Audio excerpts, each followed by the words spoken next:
3 દિવસ કાર્યક્રમના ભાગરૂપે આજે આખા ગુજરાતમાં 3 રથ, માતાજીના 3 રથ પરિભ્રમણ કરશે અને ગામે ગામ જઈ આ રથ દશાબ્દી મહોત્સવનું આમંત્રણ આપશે અને લોકો આસ્થાથી આ રથના સ્વાગત કરશે અને મહાઆરતીઓ કરશે।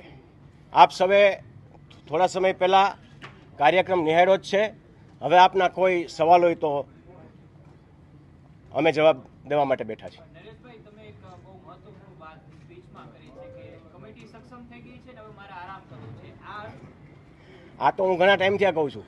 આ વખતે 2027 કીધું છે। હા, 2017થી આપ જાણો છો કે મારે આરામ કરવાની જ મને ઈચ્છા છે, પણ કાંઈ કારણોસર નથી કરી શકતો।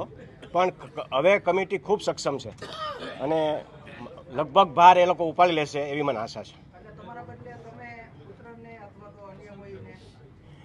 બિલકુલ નહીં, મેં પહેલાં પણ કીધેલું, હજી પણ કહું છું, આમાં મારા પરિવારમાંથી કોઈ પણ મારી જગ્યા ક્યારેય નહીં લે।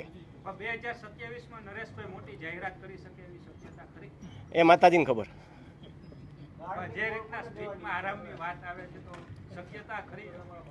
પૂરેપૂરી જી।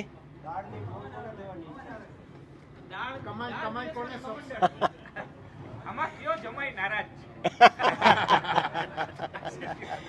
એ સમાજના કાર્યક્રમની અંદર એક જ્યારે માહોલ સિરિયસ માહોલ હોય ને ત્યારે થોડુંક પરિવારવાદ રમૂજ થાય ને તો લોકોને મજા આવે અને એ આપણે આજે નિહાળ્યું। આરામ કરવાનો મતલબ એ છે કે મેં 2009થી પ્રવાસ કરી રહ્યો છું અને લગભગ અત્યારે આ 26 ચાલી રહ્યું છે, 27માં હું એમ કહું કે મને થોડો આરામ કરવા દો, વધારે લોકો કામ કરે આપણા મારા જગ્યાએ, તો એમાં કંઈ ખોટું નથી। સુરતની અંદર આની પહેલાંની પ્રેસ કોન્ફરન્સ સુરતમાં મેં લીધેલી, એમાં અમે 42 વીઘા જમીનનું સંપાદન કરેલ છે અને હજી બાજુની જગ્યાનું પણ વાતચીત ચાલી રહી છે।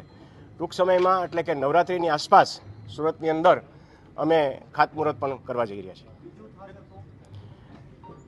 હું પહેલેથી કહું છું, ગમે એટલી સંસ્થાઓ થાય સારી વાત છે, લોકોને એમાં વધારે મોકો મળશે ત્યાં જવાનો, લોકો ત્યાં જઈને એના કામ કરાવશે, ત્યાં જઈને આસ્થાનું પણ એ લોકોને જ્ઞાન થશે, તો એમાં કોઈ ખોટી વાત નથી।